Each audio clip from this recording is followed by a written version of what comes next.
Yo, yo, yo. What's up? Was really good. It's your boy Brandon Bravon Towns, host of that show called Sports Plus Life.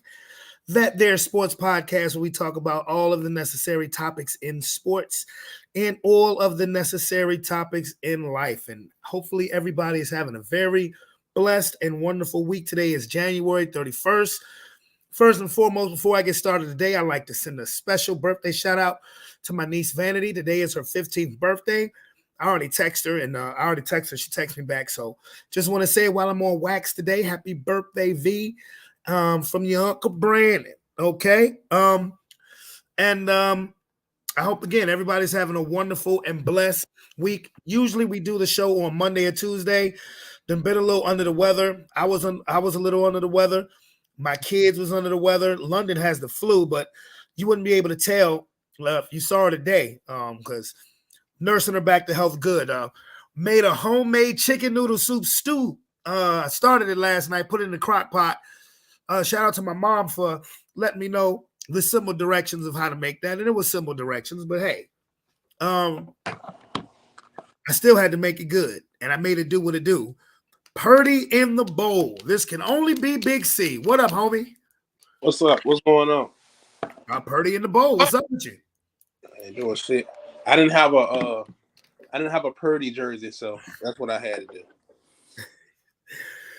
do. Well, unfortunately, okay. Well, Sean is not going to be able to join us tonight. Sean nor Aaron, they let me know earlier. But before we get started, definite shout out to Too Tough Sports, the Madden Gamer League that is being broadcasted on Twitch, and Sports Plus Life is broadcasting on Twitch as well. And shout out to Heather's Craft Haven, who's going to be doing a little bit of work, so I can show off some of her wonderful creations. So, but how's it hanging though, Big C? Everything's all right. See, Calvin wasn't able to join us for the little post-game show that we had, and there's no problem. We can jump right into it. What up, Rob? What up? Hey, Bo. Shout out Rob. Shout out Marianne. Calvin, I won't call you Boo, so no problem. No, I know that. I said I didn't get no invite Sunday. I thought I did send it to you. No. No. Oh, then that's on me then. See, look, I fucked up. Then that's on me. Okay.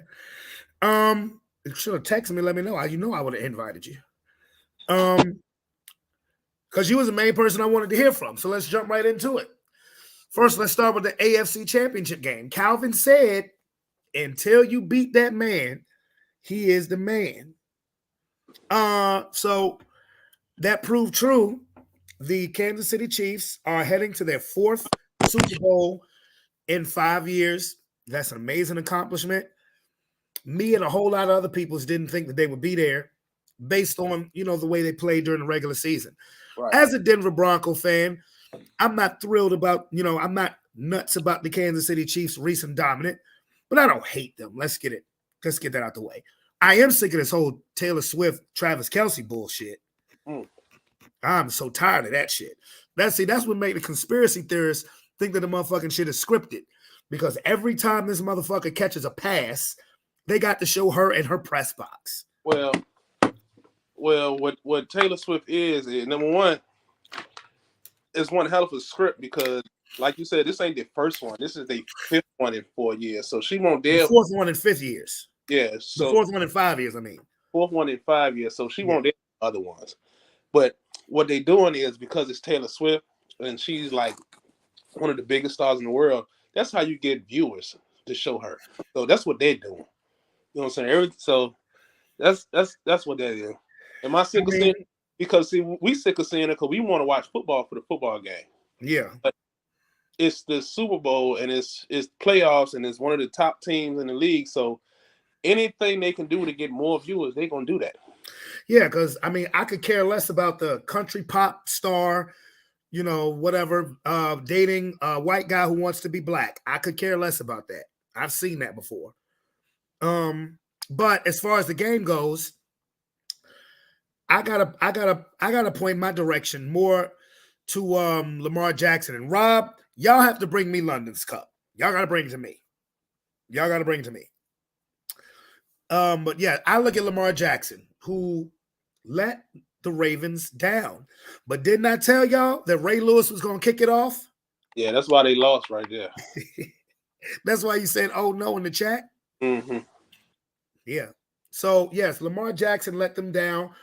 Baltimore's defense, really after the first quarter, was pretty lights out. Pretty lights out. Kansas City didn't score in the second half. They didn't even have 100 yards of total offense in the second half. Mm. But Lamar Jackson, in my opinion, froze up in the moment, because how many times during that game did Lamar Jackson drop back? And at least I know I was screaming, "Run, run, go." And then you saw the replay, the lanes was open, but he's sitting there patting the ball until it's too late. See, Purdy won the game the way I thought Lamar Jackson would have won the game. Yeah. But what was your takeaway from Baltimore, Kansas City? It just seemed like I was shocked the game. I figured the Chiefs was gonna win. I didn't know it was going. I didn't know. I thought it was gonna be a kind of the way the second half went. I thought the first half, the whole game was gonna be like that. Flowers, he kind of pissed the bed. Oh yeah, that was big time. He kind of pissed the bed. Pissed the bed big time. Fumbling that ball at the end zone. Well, that and the penalty, you can't do shit like that. I understand what you're gonna say. I understand about the dude or whatever, but you can't do shit like that. You see, Kyle Van Noy did the same shit. He did? Yeah, after the Ravens kicked the field goal. He did? Did he get a penalty? Yeah, because he headbutted Kelsey. Okay, but he still wasn't supposed to do that shit. The only difference is it cost you the game. So again, just because somebody else do it don't mean you can do it. I'm saying none of them should have did it. Okay, then. All right. So again, but Kyle Van Noy, I'm talking about Kyle Van Noy on the Ravens defense, headbutted Kelsey, and I'm like, and he should know. So what was the score when he did when Kyle Van Noy headbutted? 17-10. The Ravens had just kicked the field goal. It was 17-10. So what was the score when Flowers did his? 17-7. Okay. Again, you can't do shit like that. You can't. You know what I'm saying? I don't care how you about to spin it. You can't do shit like that. You know what I'm saying? He pissed the bed in that drive because he pissed the bed with that with the fumble. You know what I'm saying? It was they couldn't recover from that shit. You know what I'm saying? So, for real, you want to? I mean, Lamar didn't show up, but you know what I'm saying? When he did, it was like he, his backups ain't do what his other people do what they're supposed to do. Well, his defense, and at the end result, the defense did what they were supposed to do, in my opinion. Mm-hmm. Wait. The Ravens scored 3 points over the last 3 quarters. Okay, so giving up 17 points in the first quarter, that's what they were supposed to do? No, they weren't supposed to do that. I'm saying once they locked down, they locked down. I mean, okay, they gave up 17 points. Baltimore's offense had been averaging 30. So okay, you give up 17 points. I'm pretty sure if somebody had told them at the beginning of the game, Kansas City is going to score 17 points, I'm pretty sure the Ravens as a team would be like, "Oh, we're going to win." Yeah. So what was the Ravens defense averaging? The Ravens defense averaged 15 points a game. Okay, so they gave up 17 in the first quarter. 14 in the first quarter, then allowed a field goal the rest of the way. Okay, so they gave up 14 in the first quarter, and that means if you averaging 15, you almost maxed out. Mm-hmm. That ain't what they're supposed to do. I said over the last 3 quarters, Baltimore's defense, like I said, Kansas City didn't gain 100 total yards in offense in the second half, and all Baltimore could put up was 3 points during that time period. All right. How I feel is the Ravens. I feel like the Ravens defense and the offense didn't do what they were supposed to do. The first half, no, not the first half. No, they were outmatched and they was outplayed. And the first half is part of the game. So of course, so they were just outclassed in that game. The Ravens as a team did what they did in the first half of they did the exact same thing in the first half of the Houston game. They just couldn't recover from it. Mm-hmm. In this game versus the Chiefs. Mm-hmm. And the criticism of Lamar has been relentless, but he earned it. Unfortunately, Yeah. he earned it. Yeah. Again, I don't know what he was thinking throwing the ball into triple coverage. Mm-hmm. I don't know. I don't know. I don't know what he was thinking. Like it was almost like he was trying to prove, watch, I'm gonna beat Patrick Mahomes by playing inside the pocket. Fuck Mm-hmm. all of that. Do what you do that makes you great and that makes you win majority of the football games you play in. Mm-hmm. Tote that rock. Yeah. Because see, Lamar Jackson almost had 300 yards passing. But to me, for the Ravens to have won that game, the Ravens would have had a better chance winning that game if Lamar Jackson had 150 yards passing and 150 yards rushing. Mm-hmm. Mm-hmm. I don't know. I just think they got their ass whooped. You know what I'm saying? By a team with championship experience. I respect the championship DNA. I definitely do. I respect the championship DNA. I got to. Like I wanted the Ravens to win. Don't get me wrong, but Yeah, I know. I wanted them to win. But you know what I'm saying? Hey, yeah. I mean they got punched in the mouth the first quarter. You can't. That's hard to. That's very hard to come back from, especially with a team with that type of experience. Well, with that being said, the San Francisco 49ers got punched in the mouth the entire first half. Mm-hmm. And the Detroit Lions suffered an epic collapse when they were on the cusp of their very first Super Bowl appearance. Mm-hmm. I did not like the all right. The way I look, because when we came on here, when we started the podcast, the post game show, Detroit was lining up for their onside kick. And I had already said the Lions have collapsed. The second half of that game may have been one of the worst coach games I've seen. Between coaching and execution, the two go hand in hand. But when we praise you for constantly going for it on fourth down and making it, you got to hear the criticism of when you choose not to. And situational football is situational football. Calvin, how many times have I said over the past few years, I am sick and tired of teams passing on points. Now, with that being said, what was your takeaway from Detroit, San Francisco? Well, it's a tale of two games because you had one team that got punched in the mouth. The team with the experience with the deep playoff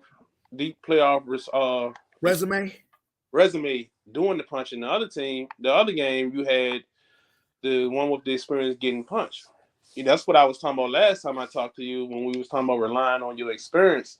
And you named a bunch of Lions players. I forgot who they is. And you know what I'm saying about how they did this and did that. And I was telling you that the 49ers, hey, they've been here.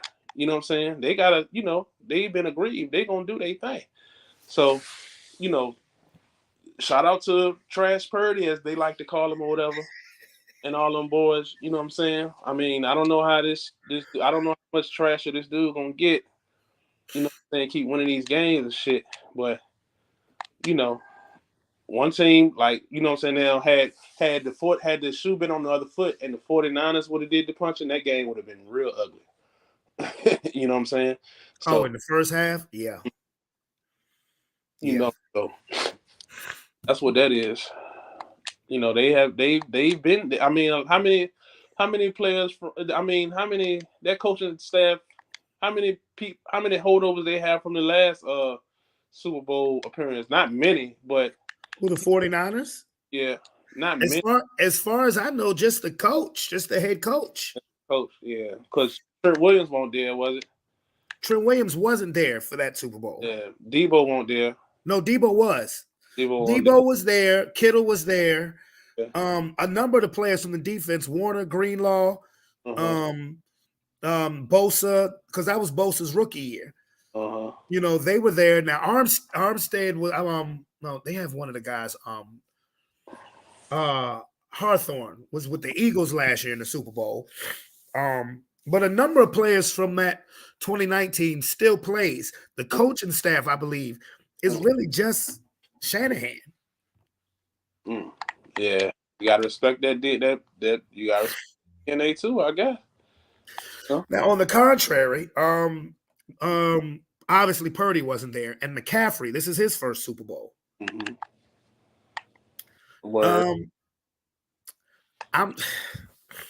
I was just disappointed because it would have been cool to me to see Detroit in the Super Bowl. And to come out smoking the way they did, and they came out smoking. And to have San Francisco pretty much on the ropes. You know, what I think that Dan Campbell did was try to rush the kill shot. And by that I mean situational football. You're up 24-7 at the half. San Francisco gets the ball. They go down, they kick a field goal. Okay, 3 points, whatever. Detroit, you drive down. You have 4th and 2 at the San Francisco 28. But you go for it instead of kicking a 45-yard field goal. That would have made it a 3-possession game again. Okay, so what was the final score? 34-31. Okay, so had they scored, you know what I'm saying, we'd be looking, you know what I'm saying, I see what you're trying to say, but I disagree. You dance with who brought you. And that's I get it. You know what I'm saying, because just like we saw the as it unfolded, we saw we didn't see what was going on until it happened. They probably knew it was some holes in what they was trying to do. So you do what you've been doing. But see, he contradicted his own coaching scheme because at the end of the first half, the Lions had 4th and goal from the San Francisco 3 with a chance to go up 28-7 right before halftime. But you kicked the field goal. Why do you just go for it then? Because you missed it last time. No, you didn't. You didn't miss nothing. No, I'm talking about in the second quarter, before halftime. Lions up 21-7. They got 4th and goal. It's like 5 seconds left. But you got 4th and goal on San Francisco's 3. But you kicked the field goal to go up 24-7. Why do you just go for it on 4th down then? As opposed to in the first half? No, you didn't go for it. You kicked the field goal in the first half, but then you decided not to kick the field goal in the second half. What I'm saying is, why didn't you? If going for 4th down is what you do, why didn't you do it before halftime? Because had you converted, you'd have been up 28-7. Okay, much different outlook. But instead, you took the field goal. You took the points that put you up 3 possessions. Why not just take the points to put you back up 3 possessions midway through the third quarter? That just doesn't make sense to me. I understand dance with who bought you, but situational football is situational football. Maybe he was worried about what we was gonna say. Who the fuck cares? We're not getting a check from the Detroit Lions. Who the fuck cares? We don't live in Detroit. But all I'm saying is that I understand that's what he does. They go for it on 4th down. But you got to understand there is no tomorrow. And I think the outlook, I believe the outlook looks totally different if you kick a field goal and assuming you make it, you go up 27-10. So that last field goal was in the second half. You talking about the one we talking about? That was when the one you talking about. Let me be clear. It was in the second half. No. When was you talking about the last field goal that they attempted or they should have attempted? The one that you got, the one that you don't like that he kicked. When was that? No, I didn't. No, the one that I didn't like. He kicked at the end of the first half, right before halftime. They kicked the field goal. They kicked about a 20-yard field goal to go up 24-7. How much was left? Huh? How much time was left when he This did was it? right before halftime. So it was like what seconds left? Yeah, like 3 seconds left. Okay. But it was fourth and goal from the 3-yard line. Okay. So who got the ball back at halftime? San Francisco. Okay. So if you go for if you get it, if you try to convert and don't get it, they kneel it and then they get the ball back, you lose a possession. That's why he kicked it. I understand that. Yeah. I didn't have a problem with him kicking that field goal. But what I'm saying is that he contradicted his coaching because well, that was common sense to do it like that. It was common sense to kick the field goal at 4th and 2 it was common sense to kick a field goal deep in 49er territory to go back up three scores in the third quarter. That's common sense too. Because then you don't kick the field goal. Josh Reynolds drops the pass. The 49ers go back down and score. Now it's 24-17. So the field goal in the third quarter was from the what? Because it'd have been about a 44, 45-yard field goal. Okay, and it was 4th and what? 4th and 2. 4th and 2. Okay, and it's the third quarter, so he had to kick that field goal. But they didn't. That's what I'm telling you. You're not understanding what I'm saying. So what did he went for it? Yes. Oh, well, I mean, I can understand why he would think it was good for that too, and they didn't get it right. They did not get it. Like I said, you're trying to force the kill shot. Like I understand you get the ball, get the first down, keep possession. Okay, cool. Okay. So in the second half, they up by a bunch. This field goal, they not up by that much. Yes, they were. The third quarter, how much? They were up by 14. They were up by 14. 24-10. When they could have kicked a field goal, about a 44, 45-yard field goal, to bring it back to a 17, to bring it back to a 3-possession lead. Oh yeah. I don't know. I would have probably went for it too, but I would have kicked the field goal. Again, I'd have kicked the field goal because by going for it and not getting it, that provides San Francisco with momentum all over again, which clearly they capitalized. And then combine that with the fact that all of a sudden the Lions receivers forgot how to catch. And it was to me, it was a poorly coached second half, poorly coached and poorly executed. But on the positive note for the Detroit Lions, their offensive coordinator, who was seen as a number one candidate for a bunch of teams, Ben Johnson, is coming back. He will be back in Detroit. Must be nice. He told Seattle and Washington, I'll be returning to Detroit. Because we were sitting on here saying, damn, man, like, it was like, it's easy to say, well, yeah, Detroit, they on up and coming, they'll be back. But we was like, it's Detroit, who knows? You may not. Detroit ain't been in the conference finals in 32 years. Yeah.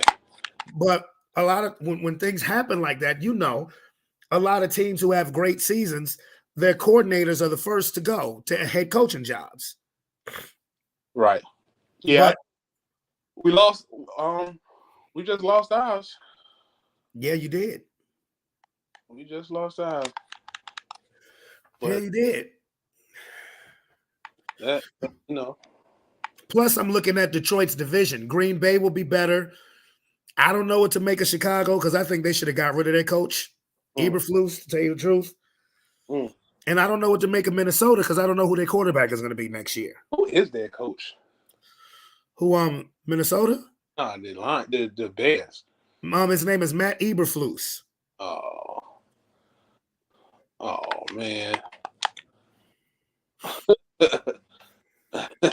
Yeah. But shout outs to the San Francisco 49ers. I mean, a lot of people were critical of Brock Purdy because you really had never seen him perform well in adversity. So he did that. He performed great in adversity for 2 straight games. So shout out to Brock Purdy. I don't have nothing against Brock Purdy. Unlike my brother, I don't have nothing against Brock Purdy. And you know what? I don't think them people watching the Super Bowl this year, they could give a shit. Honestly, to be honest with you, I'm gonna watch the Super Bowl as a football fan, but I could give a shit either. I could care less about the Super Bowl. No, Honestly, I really don't care about the Super Bowl. I don't.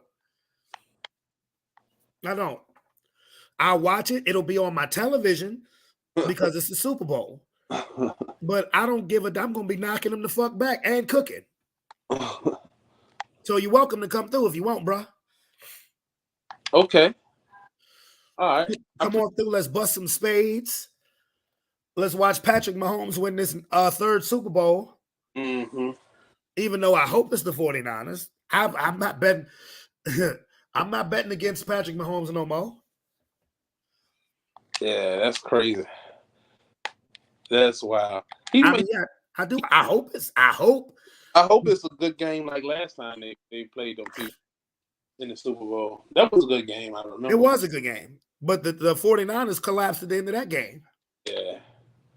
Yeah. And to be honest with you, I don't think the 49ers defense this year is as good as it was in that 2019 season. Yeah, but maybe. But on the contrary, Kansas City's offense isn't as good as it was that year either.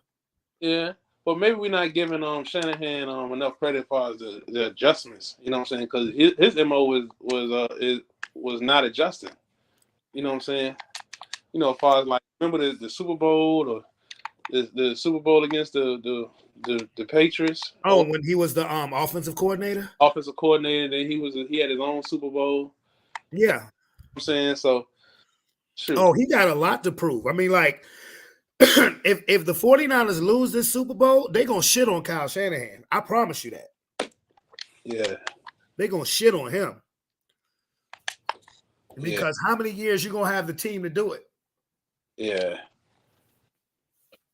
And I swear to God, don't let the 49ers be up late and lose it. They will shit on Shanahan for real, for real.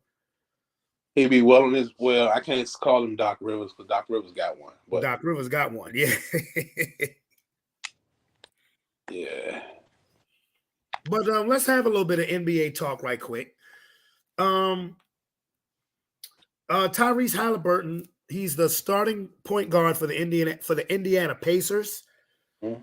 He was just having his first game back from injury. He missed about 10 games because of a hamstring pull. Mm-hmm.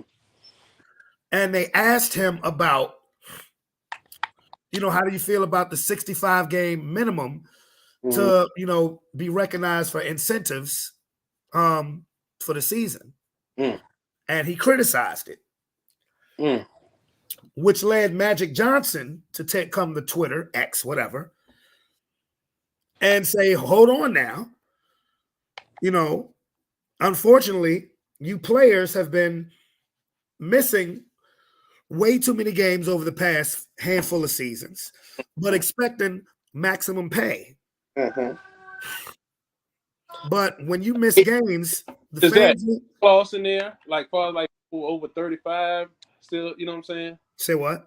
Is there an age thing in there? No. Okay. So Magic was saying basically, we, the players, was basically saying that the fans are getting cheated, the networks are getting cheated, and this is a problem. Mm-hmm. And Adam Silver did what he had to do. Mm-hmm.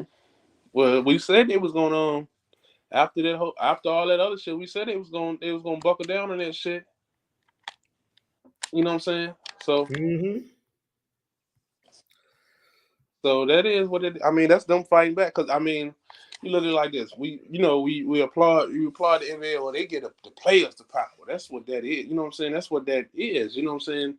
That's they make their own. They march to the beat of their own drum. And then while they march to the beat of their own drum, you got people sitting out 50-something games and shit like that. And still making 50-something mil. So then what? I mean, what do you think these? What I mean. I'm gonna tell you verbatim what Magic Johnson said. He said, "I was so happy to watch First Take this morning and hear my great friends Stephen A. Smith and Mad Dog talking about the new NBA rule where players have to play in 65 games for at least 20 minutes to be eligible for MVP, Defensive Player of the Year, Most Improved Player of the Year, the All NBA teams, and all defensive teams. Yeah. Well, Hold yeah. on. He said fans were upset after spending money to see their favorite players not play. So my friend NBA Commissioner Adam Silver had to take action and implement this new rule. It's good for the league, TV partners, ABC, ESPN, TNT, NBA TV, and local TV partners, and it's good for all 30 teams and sponsors. Mm-hmm. That's probably stopping from being a popularity contest. You know what I'm saying? Like, you know, the same people getting the same stuff every year off of strength of name. Yeah, the only thing that happens with now is really just the All-Star game. That's it. Yeah. Yeah. Well, Calvin, you know how I feel about that shit. Yeah, well, yeah. I mean, if you want to do it like that, to me, 65 is a little too high. You know, Really? I would, yeah. I mean, yeah. I think 65 was low. I would have went 70. What if you play every game and game 64 you have a legitimate injury?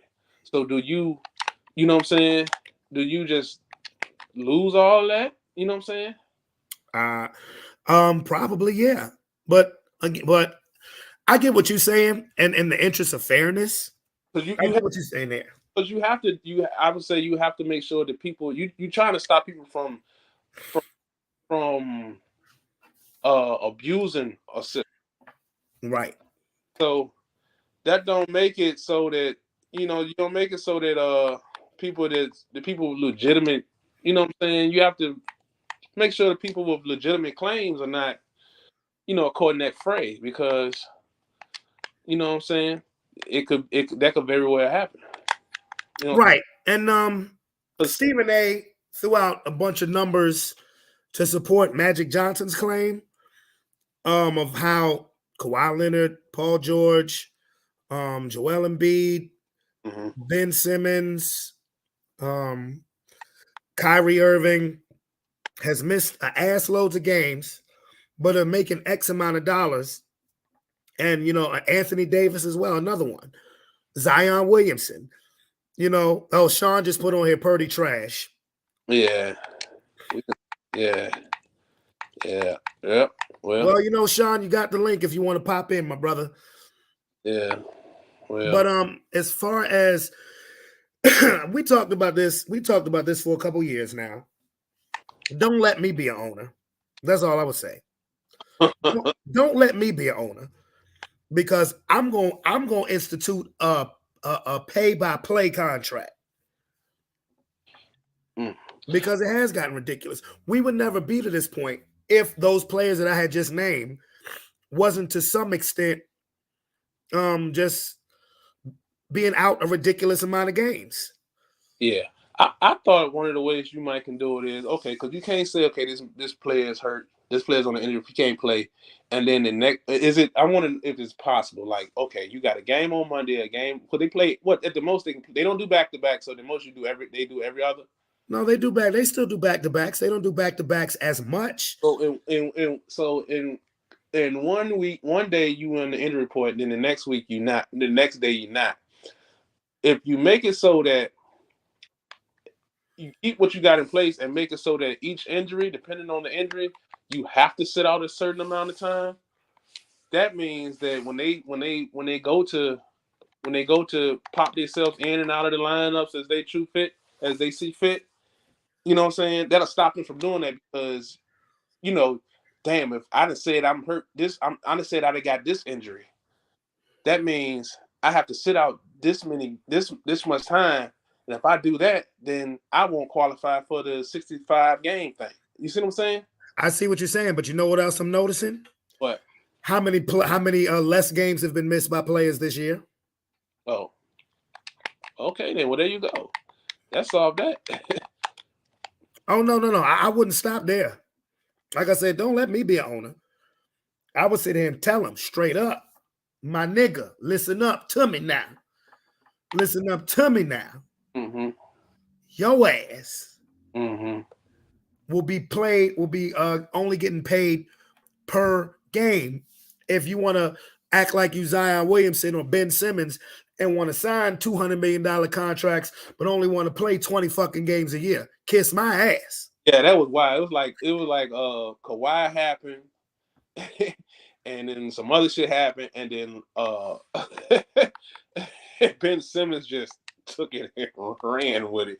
He's the best thing that probably happened to these owners. Well, I mean, the originator of load management came from his coach at the time, Greg Popovich. He unleashed this awful trend in the NBA. I thought he was gonna say Doc Rivers. No.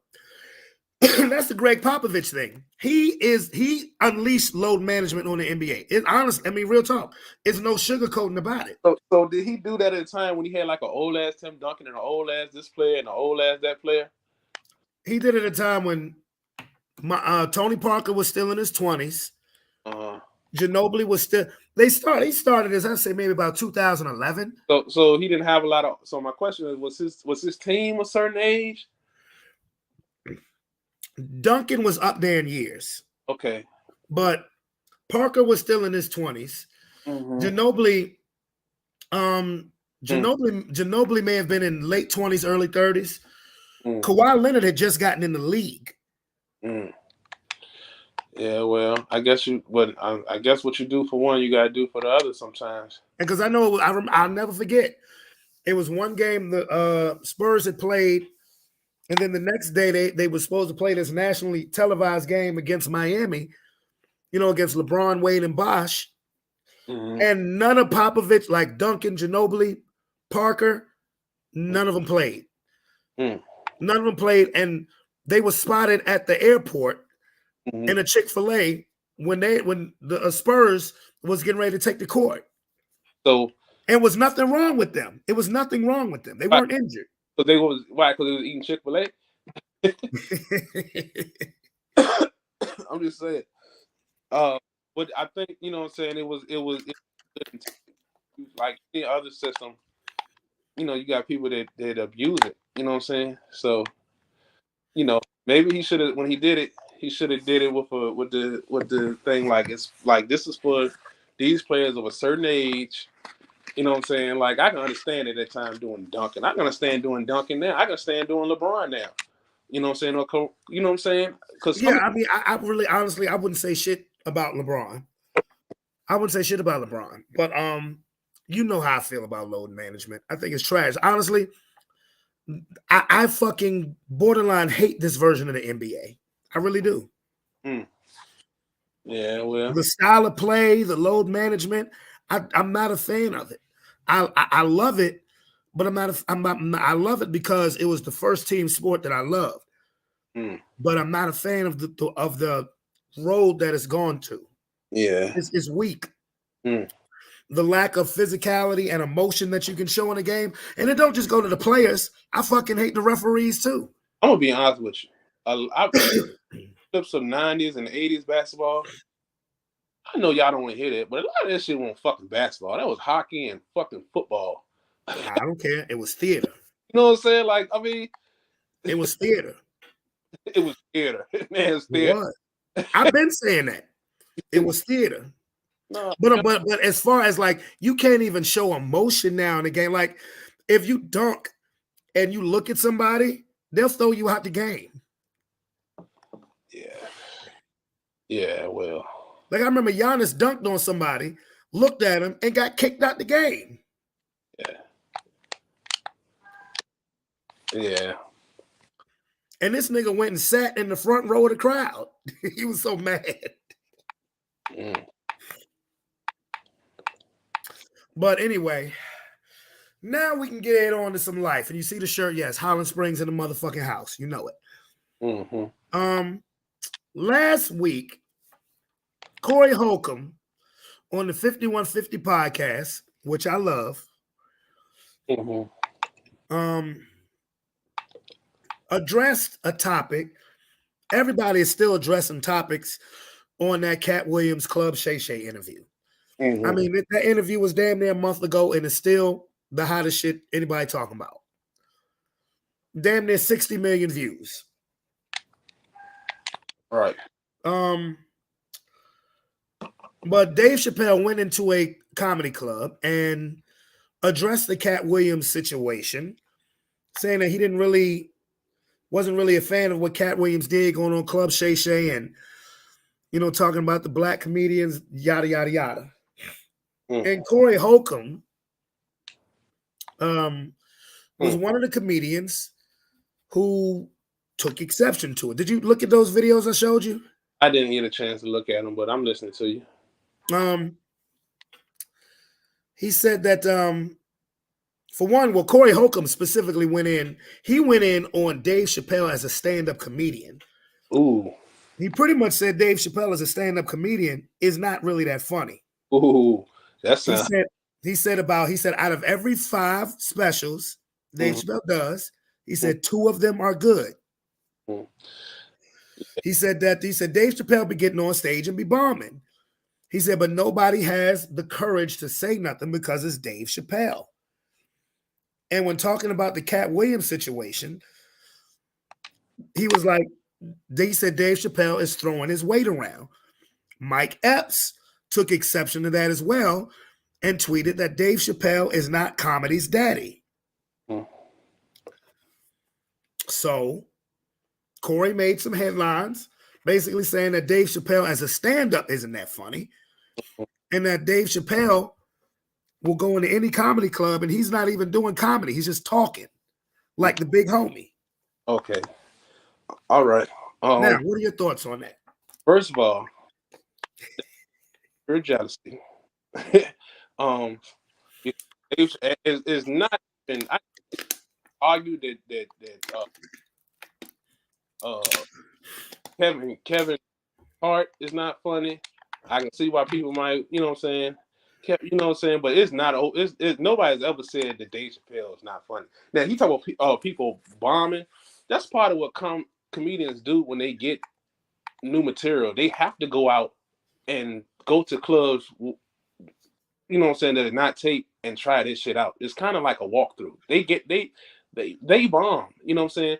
Second of all, with the I agree with them. Like, but you can't tell a man not to say nothing about black people. How you know a white person ain't never did nothing to him? You know what I'm saying? Like, you can't just single people. You can't just make shit up. He can only go off his own. He can only go off his own experiences. What they are. You can't make this shit up. Now, if these people did something to him, or if they aggrieved him, or they're wrong, then he can speak on it. But he shouldn't like not speak on it because of the color of their skin. That's you wouldn't. You know what I'm saying? That's. You know what I'm saying? But I agree with that part. Like, you don't speak, you don't get to dictate. As far as Dave Chappelle, you don't get to dictate what's fun, what was appropriate and what's not. You know what I'm saying? Especially it seems kind of crazy, dealing with the people that you work with. You know what I'm saying? It's like these are your counterparts or whatever. You know what I'm saying? So I think you kind of don't. Your peers. These are your peers, you know what I'm saying? Like, he had his little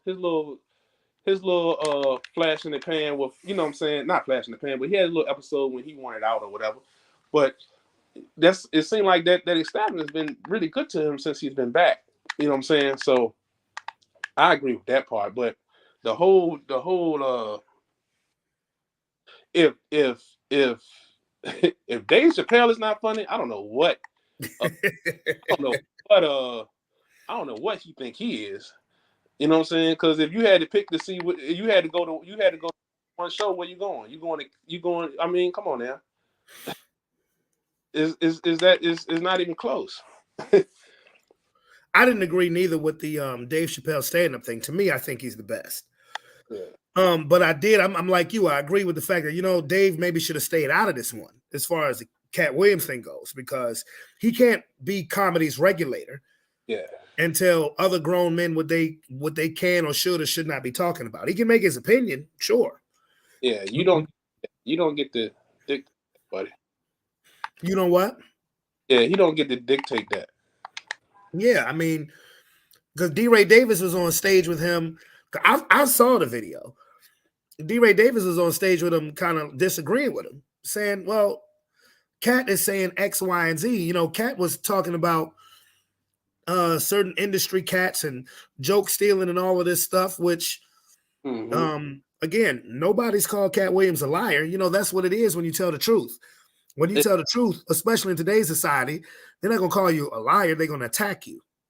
Yeah. And another thing he said some of them are not funny. He got like 4 of them on Netflix. All of them Jones hilarious. You know what I'm saying? How many specials does Corey Holcomb got? I can think of one. No, can I think of one? I know he was on the Shaq Comedy All Stars. That won't hit special. That won't hit special, right? Specials he got. Yeah. So you can't tell. That's like me criticizing your house and I'm homeless. You know what I'm saying? It just don't. It don't. You know what I'm saying? Mm-hmm. Well, again, I don't agree with the stand-up thing, but I do agree with the throwing his weight around. Yeah. You know, I do agree with that. And I don't know. A lot of people agree. A lot of people disagree. That's a touchy subject. Mm-hmm. Now, also from the same show, Corey Holcomb made some critical comments in regards to his daughter. Now, I don't know if you've ever watched the 5150 podcast. Sometimes that shit get a little contradicting, but I done seen clips of it. Yeah, I rock with it. I mean, I agree with some things. I disagree with. Like, he made some comments about his daughter, just, you know, basically touching on the way that this generation of kids is raised, and you know, certain things being weaponized against men, you know, in America, which I'll be honest with you, I didn't disagree with what he said about his daughter. And I say this because I can relate, not necessarily as me being a father, and there may be some people that's not happy with me saying this, but I've seen that type of stuff done to my father. And now I wouldn't have put it in the context of what Corey said as far as calling his daughter a bitch. You know, that was a little. Yeah, I wouldn't have done that. But I didn't disagree. I didn't disagree with the point that he made. You know, because again, I've seen both sides. Look, unfortunately, and some people might feel some type of way about me, about what I'm about to say. I don't give a fuck. If you feel some type of way, then you may be guilty of it. But I have seen women weaponize themselves or weaponize their children against men, not just black men, all men, but specific, but a lot of the times to black men. I've seen this. I've seen it up close and personal. So that's why I can agree with the point that he's trying to make. Again, I wouldn't have said it that way verbatim, but I'm not an insider on that relationship. I don't know the dynamic or lack thereof of that relationship, because let me ask you something, Calvin. We both worked in the child care business. Have you ever seen a parent raised to go against their father? Like you, I might have, but you can't tell that shit from work. But if you ask me if that shit is possible, yeah, hell yeah, that shit possible. You know what I'm saying? But I don't think I've ever seen said parent lash out at the child and say, "You bitch," you know what I'm saying? I ain't never seen that. You know what I'm saying? That's new. That's real new. You know what I'm saying? I've seen that. I've seen that too. I've seen that too. This was just the most blunt example of me seeing it. You know, I've seen parents say that about their kids. You know, now he was that's the most blunt I've ever seen it. You know,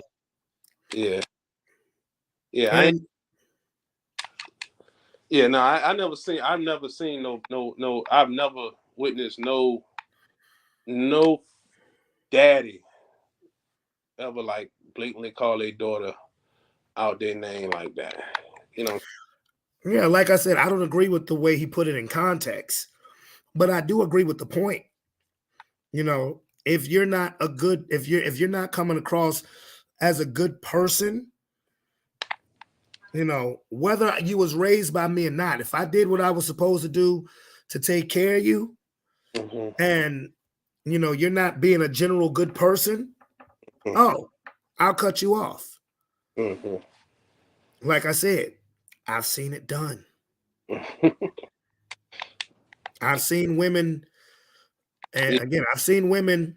So, when in your experience, when you've seen it done, did the daddy come out and call the daughter all types of bees and all that? No, he didn't come out and call her. He didn't call her bitches. He parentally scolded her Mm-hmm.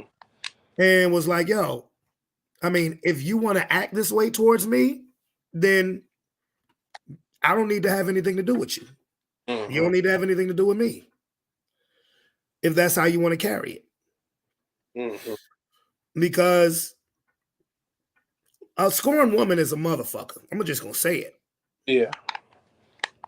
A scorned woman is a motherfucker. And in too many cases, there are single women out there who are bitter and angry at the way their relationship ended with a man, and they act as such. Mm-hmm. They don't say anything positive about the man in front of the kids, which is horrible. And I'm not gonna sit here and just say make men to be the victim. No, because there's some ain't shit niggas out there. There's some ain't shit men out there. Some ain't shit parents, some ain't shit daddies, ain't shit boyfriends, ain't shit husbands. It's some ain't shit dudes out there. Mm-hmm. It is. It's some ain't shit dudes out there. But but a woman, a scorned woman, is a motherfucker, bro. Yeah. It is Well, what it is. I I, And go I, ahead. I mean, I agree. It's, And you, unfortunately, there are women out there mm-hmm. who they're so bitter on the inside that they will spit so much venom to their kid about their father that automatically he's the bad person. And not a lot of kids will take the proper steps to find out for themselves. Mm-hmm. They'll just automatically go with, oh, well, mama said this. Mm-hmm. Mama said this, and don't let it be grandparents or aunts and uncles who will back her up, even if she wrong. Mm-hmm. Oh, well, mama said daddy ain't shit. Mama said daddy ain't shit. So automatically, daddy ain't shit. And that ain't right. Right. Bro, I've seen it because I've been there. Right. That's why I could relate to what he said. I have been there. It's a touchy subject. There may be some people watching on here who may want to call and have a chat with me when I'm done. I ain't saying no names. Oh, well. I ain't saying no names, but I'm just saying I've been there. I've seen it. Hmm. And the scary part about it is ain't shit parents can breed ain't shit parents. You follow me on that? Yeah, that hurt people. Hurt people. I understand that. Yeah, I right. understand that. But sometimes you have people that they you know what I'm saying. On the rare occasion, you have people that get away from that and make it, and they make themselves a better person. Right. Absolutely. You know. You know what I'm saying? So hopefully that young lady can grow from that because, you know, I don't care what's going on, no matter how you were programmed. Your daddy uh getting on social media with all them followers and calling you a bitch don't. I know it don't make her feel good. Mm-mm. You know what I'm saying? And that's why I said, I wouldn't have said it like that verbatim, but I understand. I wouldn't have said it like that, but I don't disagree with his overall point. Mm, Again, me, I wouldn't have said that. I wouldn't have said that. But again, I understand the overall point. I do. just from my own personal experiences. Mm-hmm. I had to find out for myself. And it wasn't hard for me to find out for myself that my father was not perfect, but my father was not what he was portrayed to be, particularly when I was a young boy. That was never the case. Yeah. Now see, now look at now see, there you go. There you go. But you know what I'm saying? When that happened again, when that happened, you know what I'm saying, that happened to y'all or whatever, you know, that ain't lash out and call y'all all, you know what I'm saying, goofy names or whatever. You know what I'm saying? You said what? So when that happened again, I'm pointing out when that happened to y'all or whatever happened to y'all, whatever attempted program was supposed to happen, your dad didn't lash out and was like, you know, calling y'all bees and all that stuff. Yeah. At least I ain't never hear it. Almost don't make a right. That's No, I don't. I don't agree with. I don't agree that does. too wrong. You know what I'm saying? But we are in a generation where respect for parents has grown, has lessened considerably. Well, yeah. I mean, because you know, because of I mean, look at the word today. You know why? Because people don't go to church no more, and it ain't got nothing to do with Jesus. Like No, it's just the way. It's the way that sounded. That's all. I mean, think about it. You have social media now. When you want to, Yeah. when you get something, when people get something new or something good happen to them, or they want somebody to see them, you put it on social media. You know what I'm saying? Back then, you have to get dressed and meet up with people in your community close to you. You know what I'm saying? It's you know what I'm saying, they kind of cut the middleman out of they kind of cut the middleman out of a lot of shit. So a lot of shit is watered down and blunt and don't have the value that it used to have. You know what I'm saying? Think about what the grandmas had. Like think about the grandmas we had and think about the grandmas, no offense to my mama or your mama or whoever mama, but if you had the great grandmas, who you think got the better score?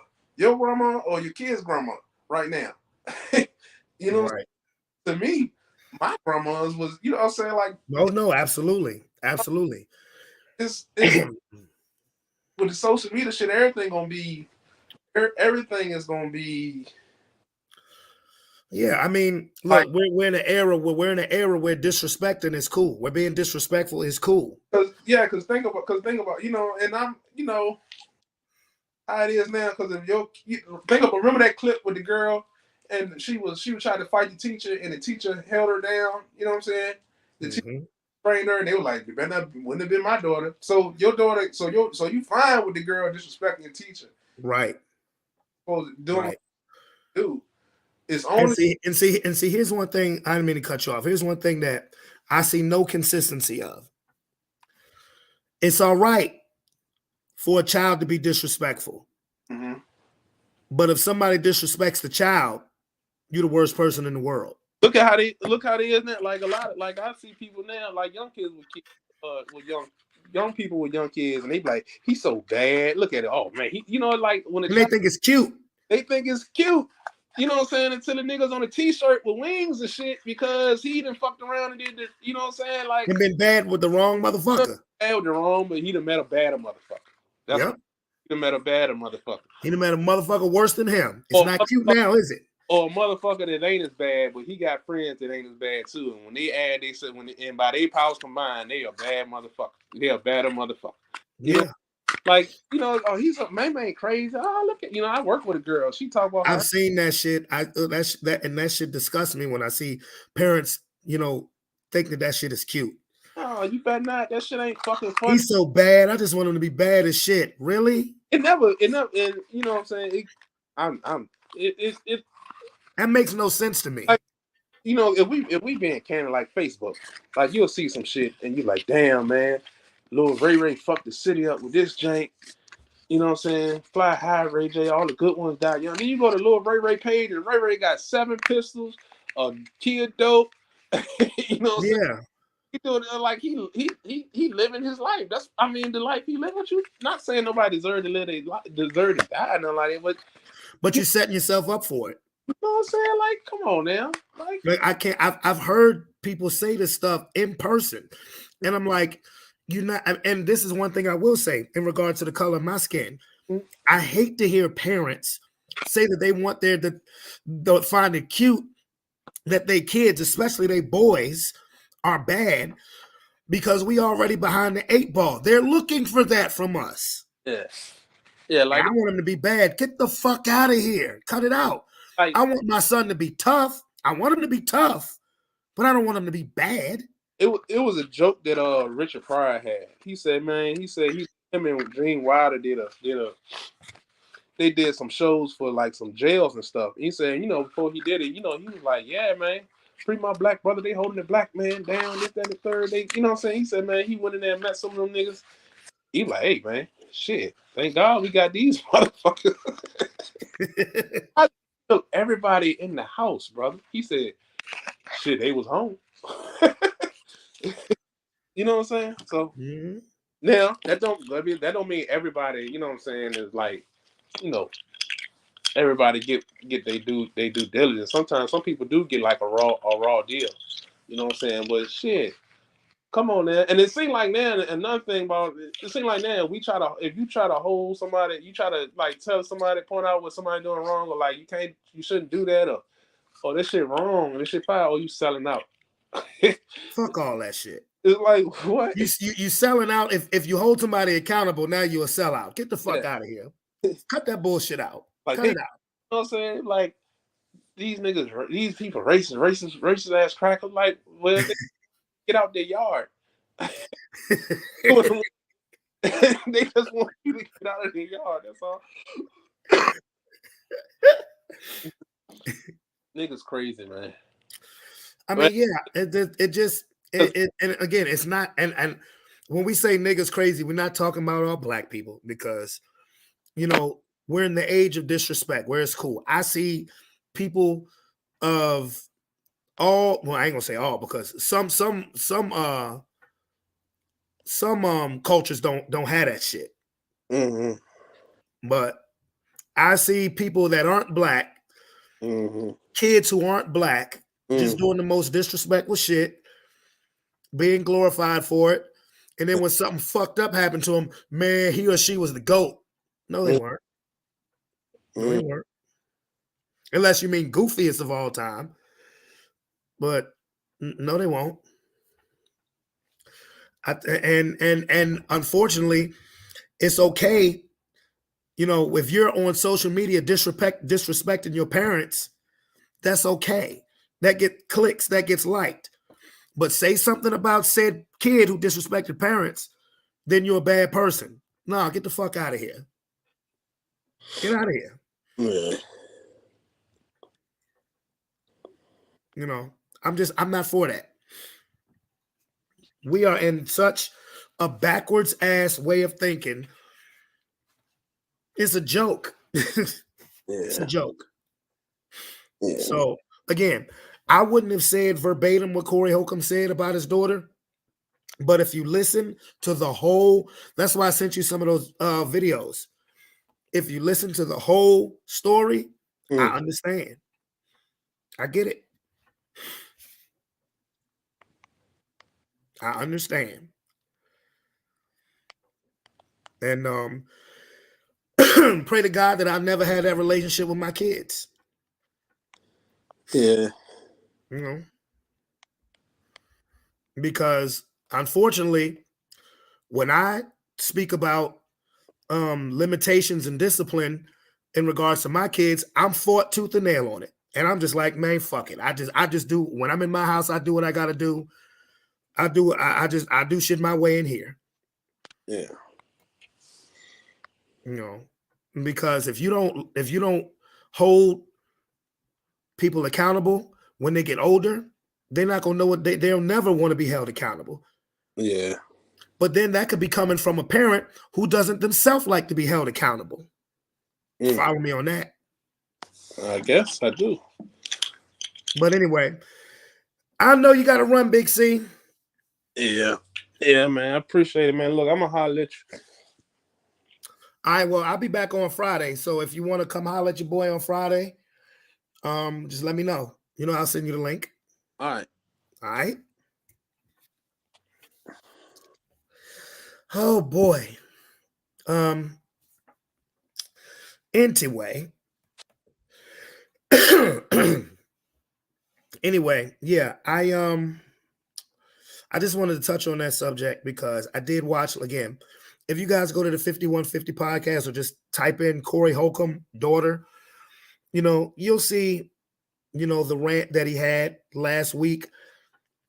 Again, I would never carry things like that. As far as the verbatim, the words, I wouldn't do that.